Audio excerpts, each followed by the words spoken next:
प्रभु यीशु मसीह के मधुर नाम में एक बार फिर से आप सबका स्वागत है। और प्रभु यीशु मसीह के पुनरुत्थान के समय में जब स्वर्गदूतों ने जो है पृथ्वी पर प्रगटीकरण करा तो पृथ्वी दो हिस्सों में बढ़ गई। ये बात प्रभु के जन्म के समय में भी हुई थी। चढ़ने में प्रभु पैदा हुए, ये बात जब बुद्धिमानों पर प्रकट करी गई और दुनिया के सर्वश्रेष्ठ बुद्धिमान उन ज्योतिषियों पर प्रकट करी तो करीब 3 से 4 महीने लगाए उन्होंने प्रभु के दर्शन में, और सर्वश्रेष्ठ भेंट लेकर के वो आ गए। लेकिन वो बुद्धिमान जो महायाजक के नाम से, शास्त्री और फरीसियों के नाम से जाने जाते थे, वो पैसे वाले लोग थे। इसके अलावा पोस्ट वाले लोग थे, हेरोदेस, पिलातुस, यहूदी समाज, वो प्रभु के विरोध में आ गया। और ये स्थिति पुनरुत्थान के बाद भी बनी रही, पुनरुत्थान के बाद भी बनी रही। सो क्या हुआ, एक ग्रुप ऐसा आया जो प्रभु के विरोध में रहा, लेकिन प्रभु का प्रथम आगमन हुआ, चाहे विरोध करें चाहे सपोर्ट करें। और वैसे ही प्रभु का द्वितीय आगमन भी होगा, यदि आप सपोर्ट करें या आप उसका विरोध करें, माने या ना माने। और देखिए, न मानने वालों का भी एक बड़ा ग्रुप है, न मानने वालों का भी एक बड़ा ग्रुप है। और जो है, जैसा मैंने एक बार कहा था कि मेरा एक फ्रेंड जो एक हॉस्पिटल का ऑनर है, उसका कोई काम जो है नगर निगम में नहीं हुआ, मैं उसके पास बैठा हुआ था ऐसा, तो उनका व्यक्ति आया और उसने कहा कि सर वो काम नहीं हो रहा है वहाँ पे। तो ये चिढ़ गया उस पर और उससे कहा, पैसा फेंको, पैसा फेंको, खरीद लो उन आदमियों को, खरीद लो उन आदमियों, सबकी कीमत अलग अलग है। और वो चीज मैंने स्पिरिचुअल वे में अप्लाई करी। योद्धा की कीमत कितनी? 30 चांदी के सिक्के। इन सैनिकों की कीमत कुछ, इन याजकों की कीमत, महायाजकों की, फरीसियों, सदूकियों की कीमत। पढ़े लिखे थे, पैसे वाले थे, ओहदे पर बैठे थे, लेकिन अपना जीवन शैतान को समर्पित किए हुए थे। शैतान इनके जीवन में कार्य कर रहा था, और ये आज भी है, आज भी है। कई पैसे वाले, कई ओहदे वाले, कई पढ़े लिखे इंटेलेक्चुअल्स प्रभु के विरोध में। प्रभु उस समय भी आए, अब वो वापिस भी आएंगे, चाहे आप माने चाहे ना माने। और जो हिस्सा मैं आपके लिए पढ़ रहा हूं वो है मत्ती रचित सुसमाचार 28वां अध्याय और उसकी 11 आयत से आगे का हिस्सा। मत्ती रचित सुसमाचार 11वां अध्याय 28वां अध्याय 11वीं आयत से। वे जा ही रही थी कि देखो, पहरुओं में से कितनों ने नगर में आकर पूरा हाल महायाजकों को कह सुनाया। तब उन्होंने पुरनियों के साथ इकट्ठे होकर सम्मति की और सिपाहियों को बहुत चांदी देकर कहा कि यह कहना कि रात को जब हम सो रहे थे तो उसके चेले आकर उसे चुरा ले गए, और यदि यह बात हकीम के कान तक पहुंचेगी तो हम उसे समझा लेंगे और तुम्हें जोखिम से बचा लेंगे। सो उन्होंने रुपये लेकर जैसा सिखाए गए थे वैसा ही किया, और ये बात आज तक यहूदियों में प्रचलित है। सिपाही किसके पास गए? आयत नंबर 11 में, महायाजकों के पास। महायाजक ने किससे कंसल्ट किया? Team work, team work. 12वीं आयत में लिखा है पुरनिये, एल्डर्स, एल्डर्स, और 3 सिपाही, पुरनिये और महायाजक। और इन्होंने सम्मति की कि पैसे दो, पैसे दो। पैसे दिए गए, ढेरों दिए, ढेरों पैसे दिए गए। सो ये कहना कि जब हम सो रहे थे तो उसके चेले आकर उसे चुरा लेगा। और ऐसा मान्यता है कि कितने सैनिक थे जो उसका पहरा दे रहे थे। तो बाइबल के स्कॉलर के अनुसार कम से कम 50 सैनिक थे, 50 सैनिक। इनको पैसों से भर दिया गया, लाद दिया गया। ये कहना कि हम सो रहे थे, उसके 12 चेले आए और ये 50 एक तरफ। लेकिन क्या हुआ, वही शैतान का जो कार्य था वो इन लोगों में और इनके द्वारा हुआ। तो एक ग्रुप आज तक ये नहीं मानता है कि प्रभु यीशु मसीह का पुनरुत्थान नहीं हुआ, और ये आज तक है। सो बाइबल इस बारे में बहुत कुछ सिखाती है। सो आए मेरे साथ बाइबल अध्ययन पे चलें। सो जो प्रभु के विरुद्ध में आए वे सैनिक थे, वे महायाजक थे, वे पुण्य या एल्डर्स थे, और हाकिम जिसके शब्द आया गवर्नर्स, ये थे। ये एक ऐसा ग्रुप जो प्रभु के विरोध में था। और जो है रोमी सैनिक लोग, जैसा मैंने बताया, करीब 50 के करीब थे या 50 से ज्यादा थे जो गार्ड का काम करते थे। और प्रभु के जो स्कॉलर्स हैं उनके अनुसार ये जो है इनकी शिफ्ट जो है वो 3 दिन के लिए 4-4 घंटों के अनुसार हुआ करती थी। 4-4 घंटों के अनुसार हुआ करती थी। और ये जो शिफ्ट है, इस शिफ्ट के अनुसार ये उस जो है कब्र का पहरा दे रहे थे। इनके साथ कौन थे?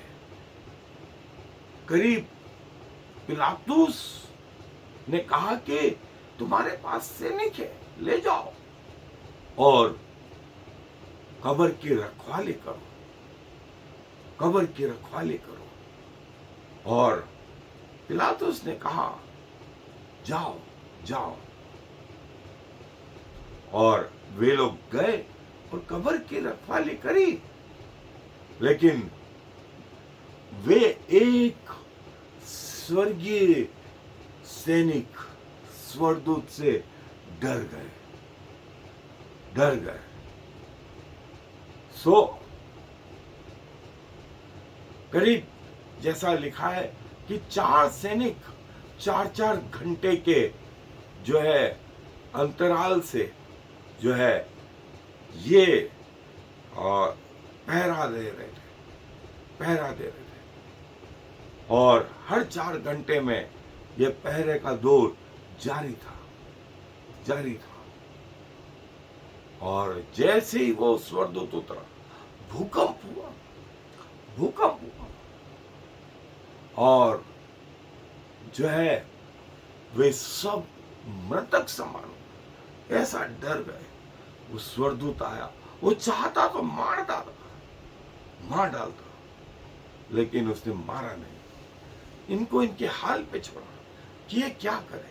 और इनका हाल गलत निर्णय पे पहुंचा।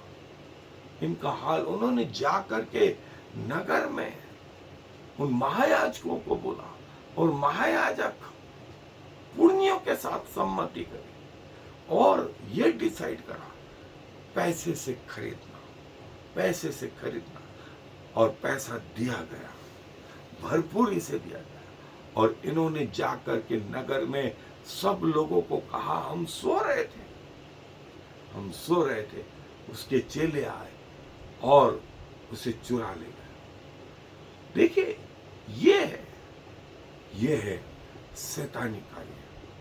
शैतान से जब ये बन नहीं पड़ा कि वो प्रभु के इस पुनरुत्थान को इंटरफेयर करे, तो उसने अपनी ताकत लगाई इन सैनिकों को, इन महायाजकों को जो उसने खरीदा था, जो हेरोदेस, पिलातुस, यहूदी समाज, एल्डर्स, पुण्य, पैसे वाले, ओहदे वाले, ये सब उसके खरीदे हुए थे। और इन्होंने फिर से अंतिम दौड़ लगाया, अंतिम ताकत लगाई प्रभु के पुनरुत्थान की कथा को, सत्यता को छिपाने के लिए। और ये कुछ हद तक सफल भी हुए, कुछ हद तक सफल भी हुए, क्योंकि आज तक एक वर्ग नहीं मानता कि प्रभु का पुनरुत्थान हुआ, प्रभु का पुनरुत्थान हुआ। और जो मानते हैं उनकी संख्या जो है आज 450 करोड़ से ज्यादा है, और जो नहीं मानते हैं वो 180 करोड़ है, 180 करोड़ है। देखिए ये फर्क आ गया। लेकिन 180 करोड़ भी एक छोटी संख्या नहीं होती है, इसका प्रभाव ये रहा।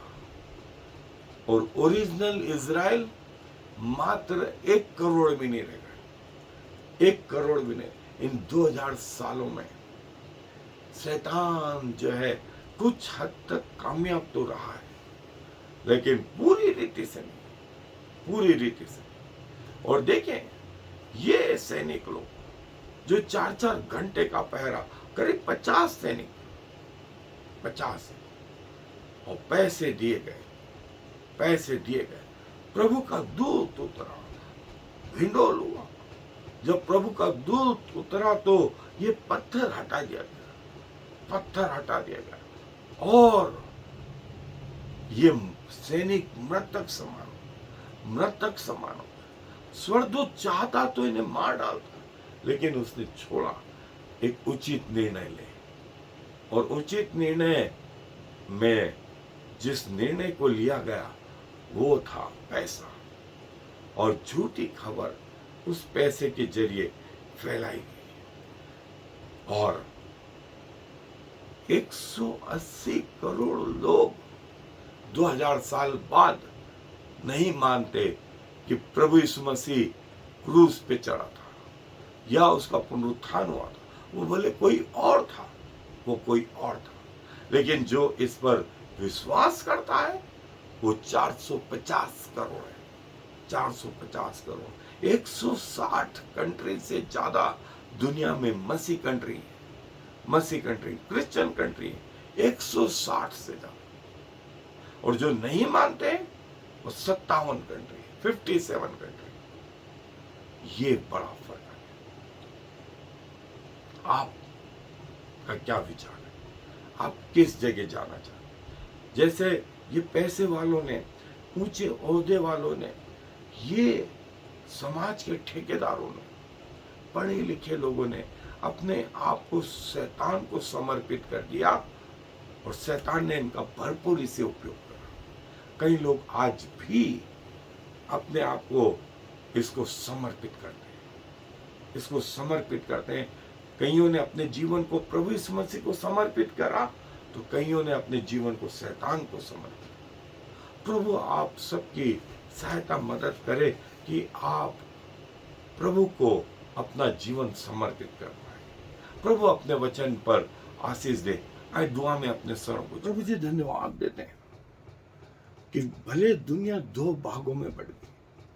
कई लोगों ने चाहा कि आपकी बातें उन तक ना पहुंचे, शैतान को उन्होंने अपना जीवन समर्पित कर दिया। और एक बड़ा ग्रुप इन 2000 सालों में 180 करोड़ से ज्यादा लोग, लेकिन प्रभु आपके दया के कारण, आपके प्रेम के कारण 450 करोड़ से ज्यादा लोग आप पर भरोसा कर रहे हैं। 160 कंट्रीज प्रभु आपके नाम से जाने जाते हैं। प्रभु कईयों के जीवन में आपने कार्य करा। हम ये दुआएं करते हैं प्रभु कि जहां तक ये वाणी पहुंचे वहां लोग एक उचित निर्णय कर पाए और आपको अपना उद्धारकर्ता ग्रहण कर पाए। अपनी मृत्यु के पहले, आपके द्वितीय आगमन के पहले आपको स्वीकार कर पाए। चाहे वे पैसे वाले हो, चाहे वे ओहदे वाले हो, चाहे वे पढ़े लिखे हो, चाहे वे समाज के बड़े उच्च स्तर पर, लेकिन प्रभु आप सबके लिए अपनी बाहें फैलाए हुए होने दीजिए कि वे एक सच्चा ईमानदारी से उचित निर्णय करें, क्योंकि सारा आदर आपको देते हुए इस विनती को प्रभु यीशु मसीह के नाम से मांगो, आमीन। और फिर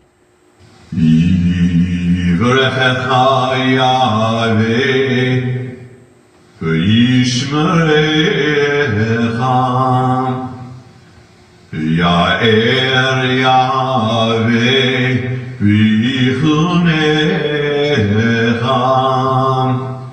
Yisa Yahweh panav lecha v'yasem